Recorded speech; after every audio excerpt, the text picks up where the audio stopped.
We got Michigan at USC for our BetMGM game of the week. The Wolverines going to the Collie, man, 7:30 Eastern, NBC. The Coliseum at night is a special experience, having been there for multiple night games throughout the course of my adolescence, because they always light up the torch for the fourth quarter, they being the good folks at the Coliseum. And the Coliseum being lit up for the fourth quarter, that torch rather, but with the backdrop of like a night sky, special, very special. Also, one of the best like helmet matchups of the entire slate. You got the winged helmet, you got the Trojan. It's going to be just absolutely sensational cinema, if you will. For Michigan, now we go. That's my take from Michigan. Now we go. Because guess what? This game and then the Washington game next week, these two games determine what you're playing for against Ohio State. You go 0-2. All right, well, 9-3 is not so bad. Can we find a way to get on the right side of that thing? Well, hey, if we split this, the game against USC and Washington, that is, we're staring down the barrel of playing Ohio State with a chance to punch our ticket to the college football playoff. And our very own Caden Smith would be on the money if that's the case. Victory laps would be in order for my guy. How does that happen for Michigan? We'll unpack it here in a second. For USC now, kind of in a similar sense, there's a line that needs to be drawn in the sand for this Lincoln Riley coach football team. I've seen a lot of different takes out there as to what this stretch of games could mean for Lincoln Riley as it pertains to what this USC team is going to be here going forward, even past this season.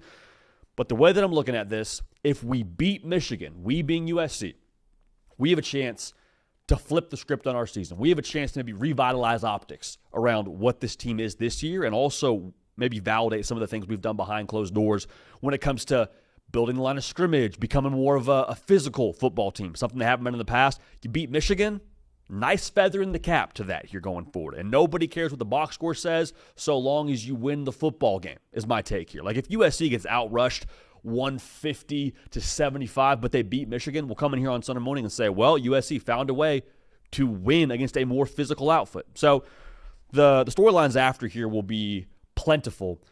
But on the defensive side for USC, it's no secret what Michigan's going to bring to the table here, man. Like they're a 57% time run the football team. And as good as USC has been when it comes to acquiring talent on the line of scrimmage and building those trenches, I still think you need to do something extra.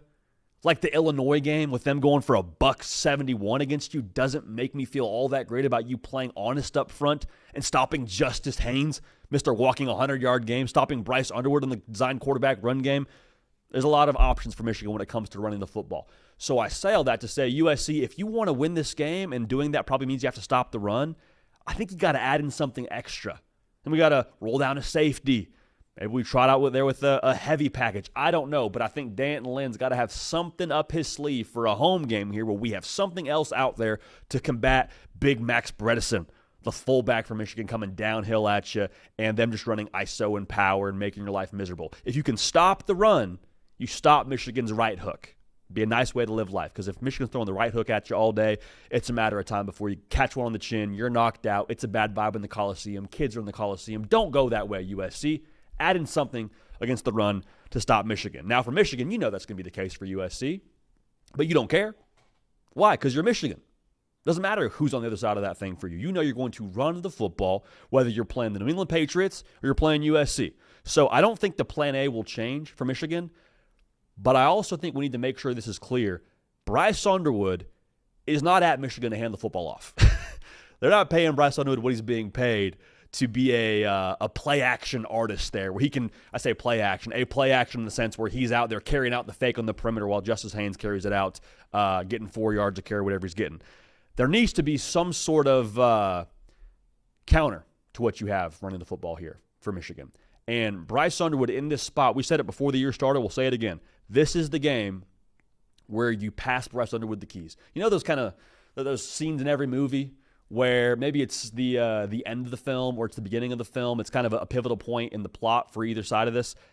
You pass the young buck the keys and say, okay, it's yours now. It's yours. I think that's what you got to do if you're Sharon Moore and you're Chip Lindsey to Bryce Underwood. Hey, this offense, it's yours now. We've been building to it. We've been bringing you along in this system. But we understand if we want you to reach your greatness, if we want to reach our greatness as a football team, we got to have you pushing the ball downfield for us, and we got to make it your offense.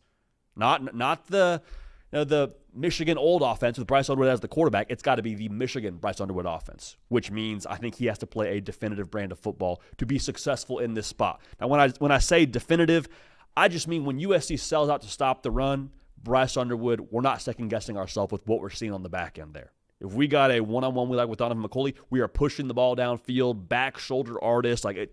That's going to be the way that Michigan lives if USC sells out to stop the run. So when that happens, what's the success rate like for Michigan on the perimeter in the passing game? Is Donovan McCulley bringing those down? Are the competitive plays belonging to USC in the pass game? I don't know. But for Bryce Underwood, if we're double clutching it, if we are a little bit pressing when it comes to the brand of ball we're playing with the road atmosphere, with the Coliseum, with all those things, USC is super opportunistic. They're taking the ball away like twice a game on average, one of the best teams in America when it comes to the turnover margin for USC, at least what they're doing on the defensive side. We got to make sure that we are making every play with conviction. Because I think as long as you play with conviction, if you're Bryce Underwood, you should be able to cut down on those turnovers and should be able to avoid those gutter ball kind of games that we said Michigan has to avoid over the entirety of this season to be a college football playoff team. This is that spot now where it's at least more possible for Michigan to run into that. Now, I can't wait to watch the matchup between Lincoln Riley and Wink Martindale, two of the best in the game, respectively, coming to the offensive side for Lincoln Riley, how he calls it. Wink Martindale, the NFL had him as a DC for a while. That's pretty understandable as to why. The guy's a freaking genius. I think for USC, the focus for me offensively would be to flip the flow of the game.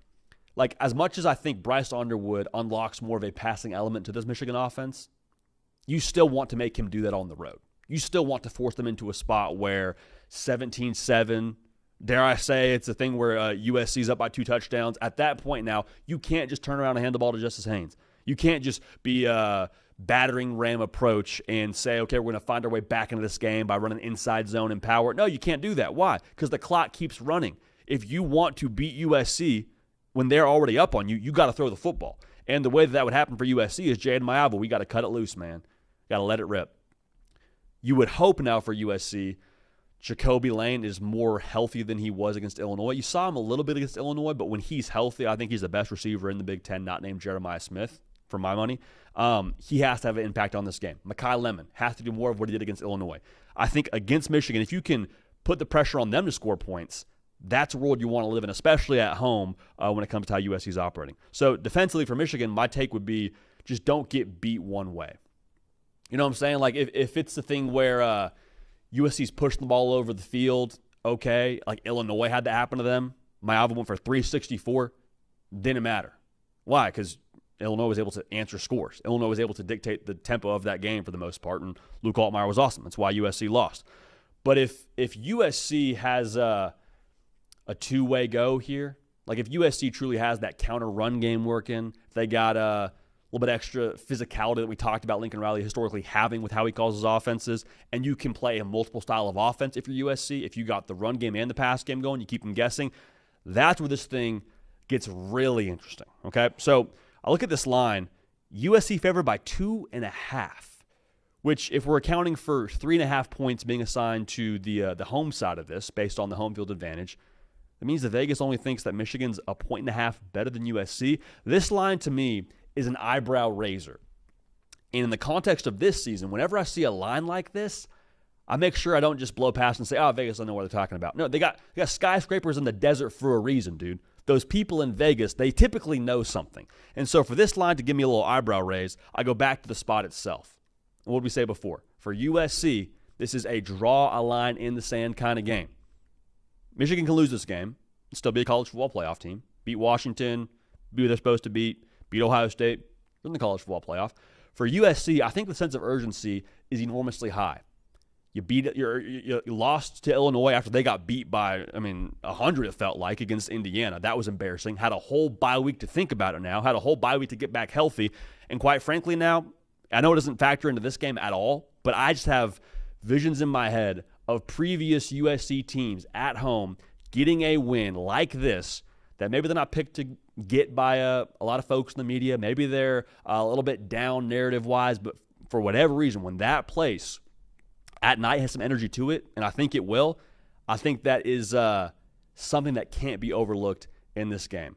So I think Michigan overall, we don't come away with any wild new thoughts about them as a football team. I think Bryce Underwood and what they're going to be long-term is still very exciting if you're a Wolverine fan. I think that defense is still one of the better defenses in college football.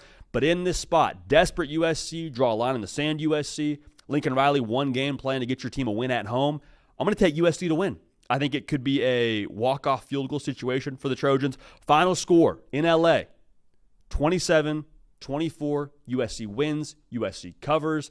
I don't believe they've stormed the field for USC since a Stanford win when Ed Orgeron was the head coach there, and that was several years ago. But could be a situation where that happens. I don't know. But USC wins, and that's one that I think changes the entire optics around how USC is viewed in the context of this season. And for Michigan, everything's still on the table for them.